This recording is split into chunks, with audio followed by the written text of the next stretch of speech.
দু ঘন্টায় বাংলায় লুকিয়েছিল, 2 ঘন্টার মধ্যে আমরা ধরে দিয়েছি। বেঙ্গালুরু ক্যাফে বিস্ফোরণ কাণ্ডে পূর্ব মেদিনীপুরের কাঁথি থেকে জাতীয় তদন্তকারী সংস্থা এনআইএ এর হাতে গ্রেফতার হয়েছে 2 সন্দেহভাজন।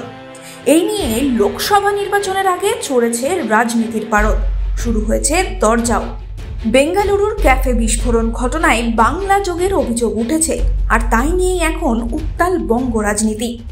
কাঁথি থেকে 2 সন্দেহভাজন গ্রেফতার হওয়ার পরেই রাজ্য সরকারের বিরুদ্ধে কড়া আক্রমণ শানিয়েছে বিজেপি আইটি সেল প্রধান অমিত মালব্য সোশ্যাল মিডিয়ায় লেখেন, দুর্ভাগ্য, মমতা বন্দ্যোপাধ্যায়ের আমলে পশ্চিমবঙ্গ জঙ্গিদের নিরাপদ আশ্রয়স্থল হয়ে উঠেছে।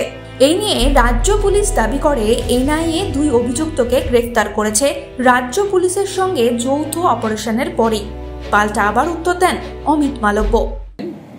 গতকাল রাতে আমাদের কাছে একটি ইনফরমেশন আসে এবং সেই ইনফরমেশনের উপর ভিত্তি করে পশ্চিমবঙ্গ পুলিশ এবং সেন্ট্রাল ইন্টেলিজেন্স এজেন্সির একটি যৌথ অপারেশন হয় এবং ইনফরমেশন আসার সাথে সাথেই সমস্ত ওয়ার্কআউট করে 2 ঘন্টার মধ্যে যে রামেশ্বরম ব্লাস্ট কেস আছে তার 2 জন অভিযুক্তকে গ্রেফতার করা হয়।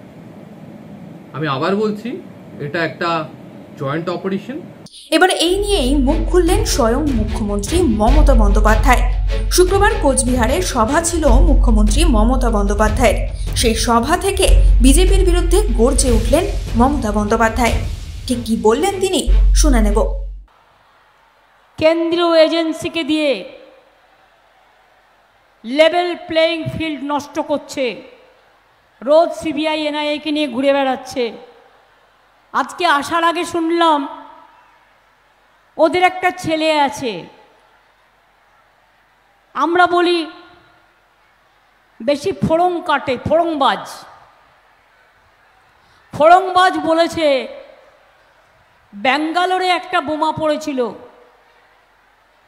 লক্ষ্ণৌও কর্ণাটকের, আমাদের এখানকার নয়। 2 ঘন্টায় বাংলায় লুকিয়েছিল, 2 ঘন্টার মধ্যে আমরা ধরে দিয়েছি আমাদের পুলিশ।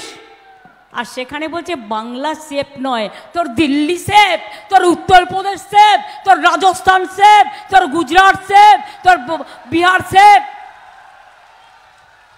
বাংলার মানুষ শান্তিতে থাকে, বিজেপি সহ্য হয় না। অত্যাচারী দল, সব অত্যাচারের সীমানা ছাড়িয়ে গেছে। এই সময় ডিজিটাল।